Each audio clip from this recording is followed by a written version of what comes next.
Something a little different. Well, this is a sexually twisted version of Saw meets Hostel. Yes, we're talking Midnight Peep Show. And this actually is a 2024 release, I say general release, although it was released in the festival market in 2022. And it's effectively a kind of anthology film. And it's kind of billed as a horror film, and although I would say, yes, it probably is a horror film, it's more of a dark, twisted, kind of sexual thriller in many ways, but very much dark and twisted. So the movie has three kind of stories and a wraparound, although one of the wraparounds directly correlates to the third story. So the premise is that, like Hostel, there is like a kind of underground, sort of seedy network, underground kind of like company called the Black Rabbit, and their business is dark sexual fantasies. Our main character is this guy called Graham, who has invested into this kind of company without really kind of knowing what it is. And he's kind of the main character of our wraparound story and the kind of the third story. And effectively, at the beginning of the film, we see him and he's like depressed. Something's happened, and he stumbles across this peep show, this kind of back alley in Soho, London somewhere, like little kind of like sex outlet type place. And you know, he kind of is drunk, he's kind of distraught, and we kind of see a couple of stories through these kind of peep show, and then that kind of really, obviously goes into his kind of main story as well. So let's talk about the kind of the two separate stories, and then we'll talk about the kind of the third story, which encompasses the kind of the wraparound as well. So the first kind of like mini story is effectively about this kind of, and they're all to do with this kind of Black Rabbit company, and it's effectively about this this couple that are living in London somewhere, and they have a home invader, and he effectively at gunpoint ties the husband up and forces the woman to have sex with him. Although there's a little bit more to it than that, and as the kind of the movie progresses, obviously you learn. I don't want to spoil it for you, but you learn that there's kind of like more to it than kind of initially kind of meets the eye. I think it's kind of well shot. You know, it's quite provocative. Let's just call it that.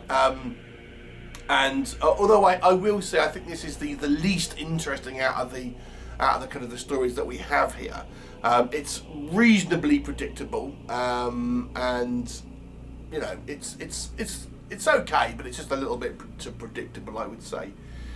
The second story is the most like kind of Saw.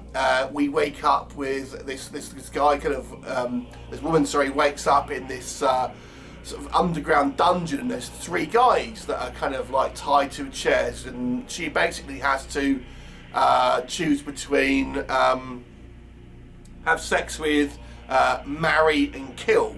And ultimately they're all kind of trying to make their case for who should get what and why, and to get there's a personal connection between these three guys, between and this woman, and it plays very much like a kind of sexually perverse version of a Saw trap, if that makes sense.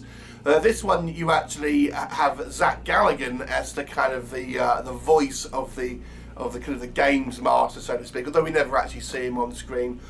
I mean, this one really does feel like, I have to say, a sexually charged version of Saw.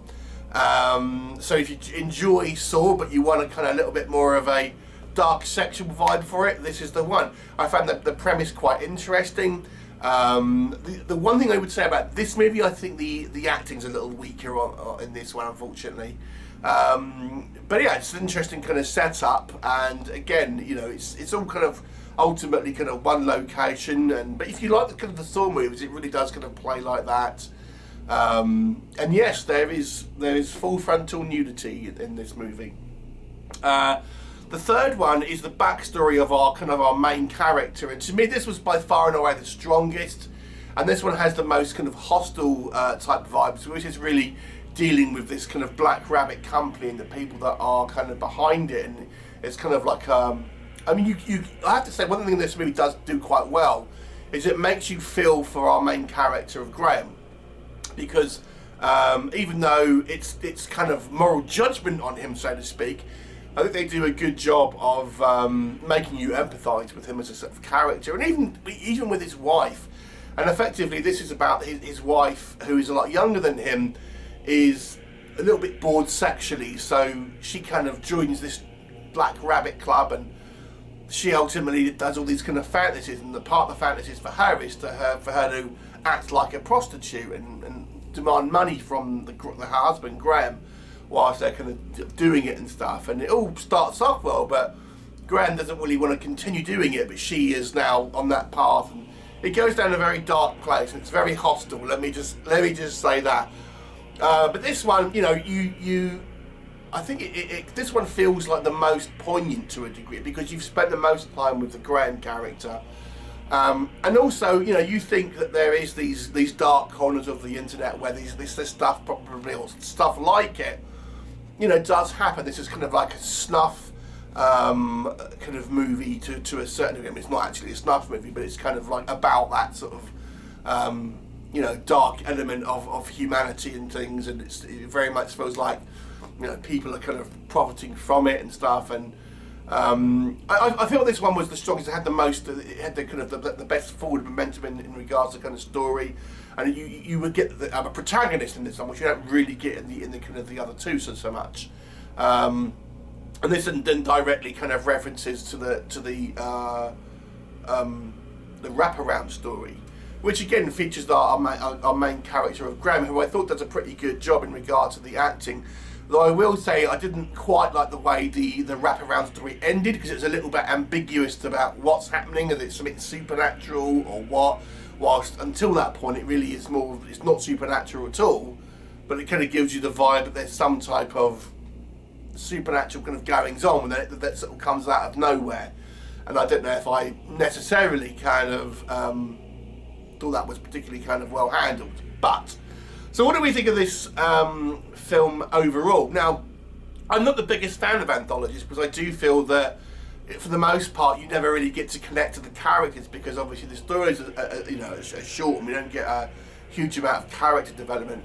This one, I mean, arguably the stories are a little longer, because really we have the main sort of story, and then we have these two other ones, both of which are of reasonable length, so we do get a reasonable amount of kind of character building, and there's no rush in them. So you feel these movies, I think sometimes with anthologies you feel that they're like in a rush to get to the point, whilst these ones, because of the length of time, because there's less stories, they're a bit of a slower pace, which gives you that time to kind of like you know, it all kind of filters in a little more, and I think you connect to the characters a little more, and it gives you a little bit of time for things to kind of sink in.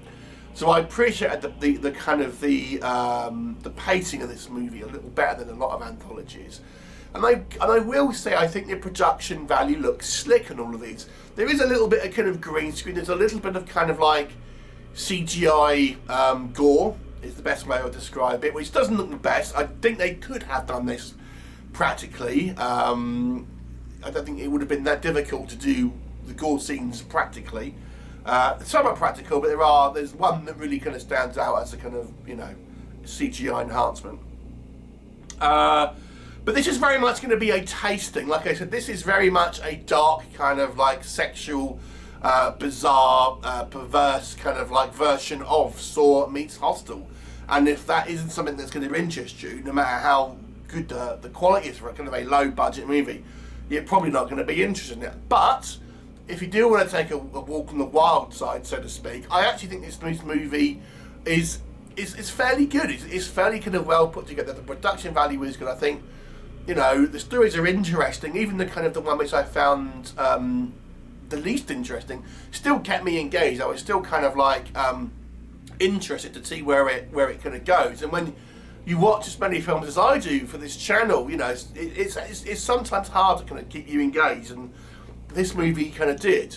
I still think the main story / the third story is the strongest, because I thought the character of the Graham character was pretty well established and kind of fleshed out and believable, so you kind of empathise with him more than the other two. But you know, it's a decent movie if you don't mind the subject matter. I think it's relatively kind of well put together and quite kind of like nihilistic, but kind of like an interesting watch at some point. And again, it makes you think of the dark recesses of the internet and kind of you know, what people get up to and things. So I'm going to give this one a 7 out of 10. I thought it was quite a well put together movie, but not for everyone, clearly.